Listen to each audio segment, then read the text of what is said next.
Movie की starting में हम यशिमा नाम की एक लेडी को देखते हैं जो कि एक प्लम्बर है और आज वो अपने एक कस्टमर के घर उनके पाइप्स चेक कर रही थी क्योंकि उनमें कुछ फंस गया था। और जब वो अपने काम को कर रही थी तब उस घर की लड़की क्यू सिर्फ उसे ही देखे जा रही थी। अब कुछ देर बाद यशिमा पाइप्स में फंसे कचरे को निकाल देती है, इसलिए क्यू अपने फादर को बुलाती है ताकि वो यशिमा को उसके पैसे दे सके। लेकिन यशिमा ने अभी अपने टूल्स पैक नहीं करे थे, इसलिए उसे वहां से जाने में देरी थी। लेकिन क्यू ने अपने डैड को पहले ही बुला लिया था, इसीलिए वो क्यू से काफी रूडली बिहेव करते हैं, जो कि यशिमा भी देखती है। इसके बाद क्यू का डैड अपने वॉलेट को फेंक कर वहां से चला जाता है, जैसे क्यू यशिमा को पेमेंट कर देती है। साथ ही वो उसे एक कैंडी भी देती है जो कि आई अल्फाबेट्स में था, और उसके जाते वक्त भी क्यू सिर्फ उसे ही देखे जा रही थी। यशिमा इस चीज को नोटिस करती है, लेकिन उस वक्त वो कुछ भी नहीं कहती। और जब वो अपने एक वर्क पार्टनर शोजी के साथ अपने वर्क प्लेस पर जा रही थी तब दोनों में उस घर के रिलेटेड कुछ बातें होती है, क्योंकि वो घर शोजी को भी काफी अजीब लगा था। इसी बीच यशिमा कैंडी वाला लिफाफा खोलती है, लेकिन वो कैंडी शोजी खा जाता है। अगले दिन यशिमा शोजी के साथ अपने वर्क प्लेस पर थी, जहां उसका बॉस भी था। दोनों कुछ बातें कर रहे थे, लेकिन यशिमा क्यू के बारे में ही सोच जा रही थी। दूसरी तरफ क्यू अपने किचन की सिंक में टिश्यू पेपर्स फंसा रही थी। अब जब यशिमा अपने वैन में लेटी हुई थी तभी उसे उसका बॉस कॉल करके बताता है कि पिछले दिन वो जिसके घर यानी कि क्यू के घर गई थी वहां फिर से कोई प्रॉब्लम आ गई है। थोड़ी देर बाद यशिमा क्यू के घर जाकर सिंक में फंसे हुए पेपर्स निकाल देती है। तभी क्यू उसे कहती है कि वॉशरूम में भी सेम प्रॉब्लम है, इसलिए यशिमा वॉशरूम में जाकर टॉयलेट चेक करती है। लेकिन इसी बीच क्यू पीछे से आकर उसे टच करने लगती है। यशिमा इससे थोड़ी अनकंफर्टेबल हो गई थी। वो क्यू से पूछती है, क्या तुम ठीक हो? क्यू इसका कोई जवाब नहीं देती और यशिमा को किस करने लगती है। यशिमा भी अब खुद को कंट्रोल नहीं करती और दोनों फिर एक दूसरे के जिस्म के साथ खेलते हैं। अगले सीन में हम यशिमा को देखते हैं जो कि अपने घर में थी और क्यू की दी हुई एच अल्फाबेट कैंडी को देख रही थी, जो कि उसने उसे पिछले दिन दी थी। इसके बाद यशिमा जब अपने वर्क प्लेस पर होती है तब उसका बॉस उसे फिर से बताता है कि क्यू के घर में वापस कोई प्रॉब्लम क्रिएट हो गई है। यशिमा इसलिए फिर से उसके घर जाती है, जहां दोनों मेकआउट करते हैं, जिसके बाद क्यू यशिमा को ई अल्फाबेट वाली कैंडी देती है। इसके कुछ दिन बाद यशिमा फिर से क्यू के घर जा रही थी। वहां हम देखते हैं कि क्यू का डैड उसके कपड़े उतार रहा है। इसके बाद वो अपनी ही बेटी के साथ इंटीमेट भी होता है और पेन की वजह से क्यू रोने ही वाली थी कि तभी यशिमा उसका डोर नॉक करती है। इसलिए क्यू दरवाजा खोलने जाती है। तब क्यू बताती है कि अभी उसके डैड घर पे ही है, लेकिन जल्दी चले जाएंगे। यशिमा पाइप्स ठीक करने चली जाती है और क्यू बेडरूम से टिश्यू पेपर साफ करने लगती है, जो कि उसके डैड ने इंटीमेट होते वक्त यूज करा था, और उसे ऐसा करता हुआ यशिमा देख लेती है। अब कुछ देर बाद क्यू का डैड वहां से चला जाता है, जिसके बाद क्यू यशिमा के पास जाकर उसे हग कर लेती है। फिर दोनों एक सुनसान जगह पर जाते हैं घूमने के लिए। वहां गाड़ी रोककर यशिमा बताती है कि उसके पीरियड स्टार्ट हो गए हैं। यह सुनने के बाद क्यू उसके साथ ओरल करती है, जिससे उसके मुंह पे खून लग जाता है।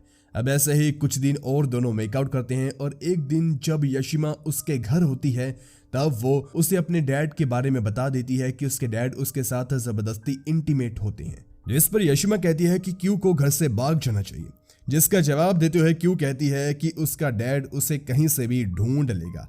इसके बाद दोनों फिर से मेकआउट करते हैं, लेकिन बीच में क्यू का डैड घर वापस आ जाता है, जिसके कारण यशिमा को छुपना पड़ता है और क्यू का डैड घर आते ही उसके साथ इंटीमेट होता है, जो कि यशिमा भी देख लेती है।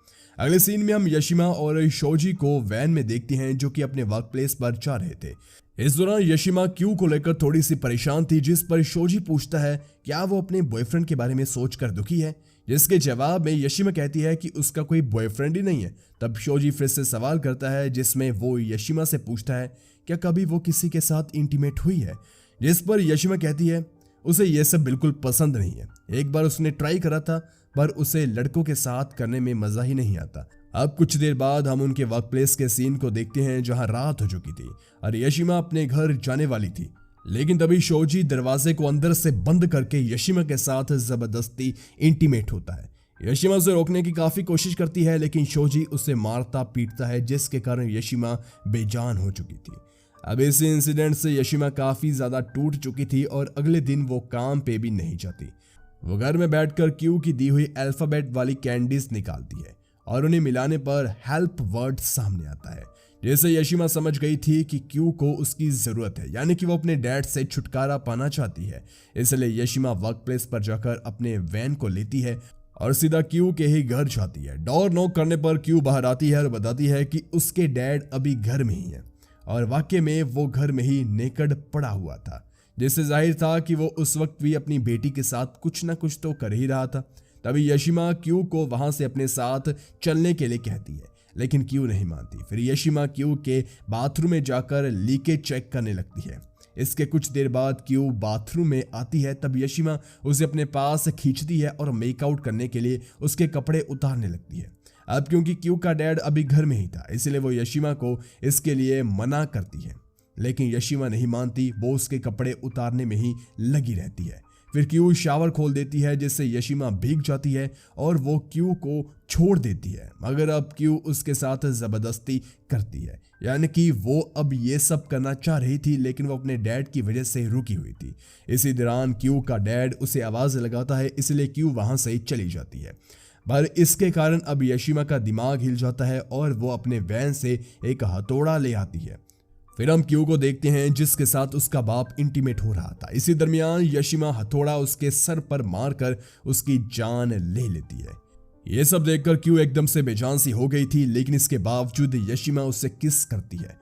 तभी क्यू भी उससे किस करती है, जिसके बाद यशिमा उसके डैड की बॉडी को एक ड्रम में डालकर उसमें कुछ बर्फ भी रख देती है। इसके बाद दोनों वैन से उस ड्रम को लेकर कहीं पर निकल पड़ते हैं। कुछ देर बाद दोनों पास के जंगल में पहुंचते हैं, जहां वो मेकआउट भी करते हैं, लेकिन मेकआउट करने के कुछ देर बाद यशिमा सो जाती है और जब वो उठती है तब उसे क्यू की रोने की आवाज आती है। वो जाकर देखती है तो क्यू उस वक्त ड्रम को अपनी बाहों में लपेट कर रो रही थी।